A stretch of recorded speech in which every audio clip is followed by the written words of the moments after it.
Caribbean Film Academy and Meaningful Project presented a special edition of CAFA Cinema Nights, the Diaspora film series, Migration, Experience, screening 4 short films giving different experiences of the Caribbean migration experience.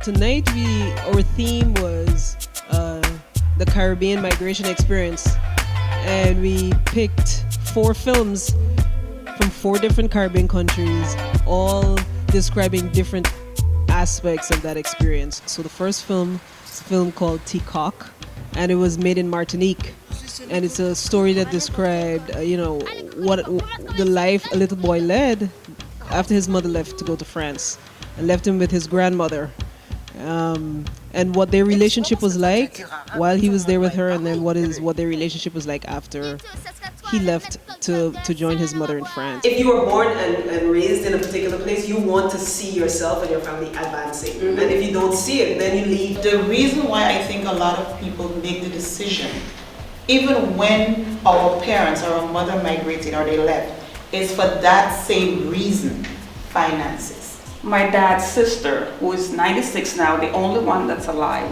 explained to us why, what happened. She said, back in those days, we don't ask any question. And if we ask, we wouldn't get an answer. I didn't even know there was a term called barrel children. I thought that was me. I thought that was my experience. The second film is a film called Yolanda by a Puerto Rican filmmaker. His name is Christian Carretero. And that film described, or told the story of a woman who's migrating from the Dominican Republic to Puerto Rico. It's hazardous. It's, a part of the trip is overland, a part of it is by sea, and there's no guarantee that people leaving the DR will make it to Puerto Rico. But in her case, she actually needed to make this trip. So the film just basically explored what it took for her to leave and what the journey was like for her to get to Puerto Rico. After we were reunited, we had a lot of problems bonding. I should say I had a lot of difficulties bonding with my mother again because there were trust issues on my end. There were a lot of other elements that kind of composed the straining our relationship.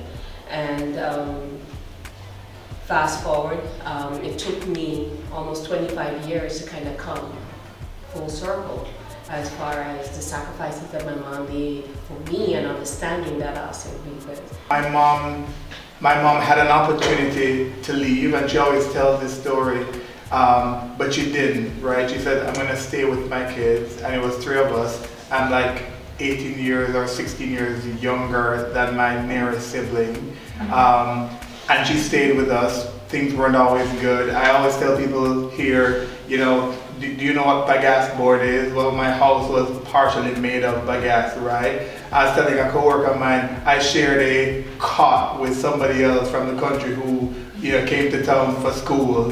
Where when you move the bed, it was still getting wet. But, I don't think I am worse off for it, right? And I appreciate the fact that she stayed. I'm much better for her having stayed. And so I think that's an important narrative for us to share with people. I remember being 11 years old when she'd come for a visit and how it hurt me when she was leaving.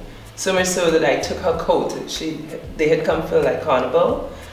I took her winter coat and I ran away in the airport, and and the girl saw me and I was really sad, and she said, what are you doing? And I said, my mom is leaving.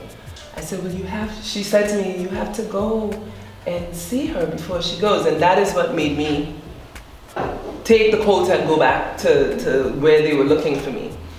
But that left such an imprint on my mind that I knew that as a child in puberty and what my experiences were, and not having my mom and how I felt, I knew that I did not want that to happen to my daughter. The third film was a film called Passage by Kareem Mortimer, who's a Bahamian filmmaker, and it describes the experience of migrating from Haiti to the Bahamas.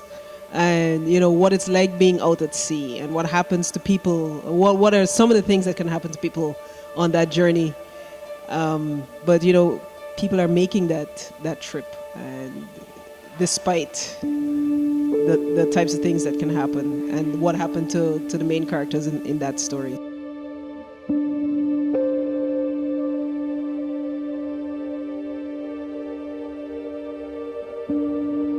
The last film is a film called Scars of Our Mother's Dreams by Mashaida Philip, and that's a Grenadian film, and it basically is a documentary that looks at, you know, what happens to children after their parents leave.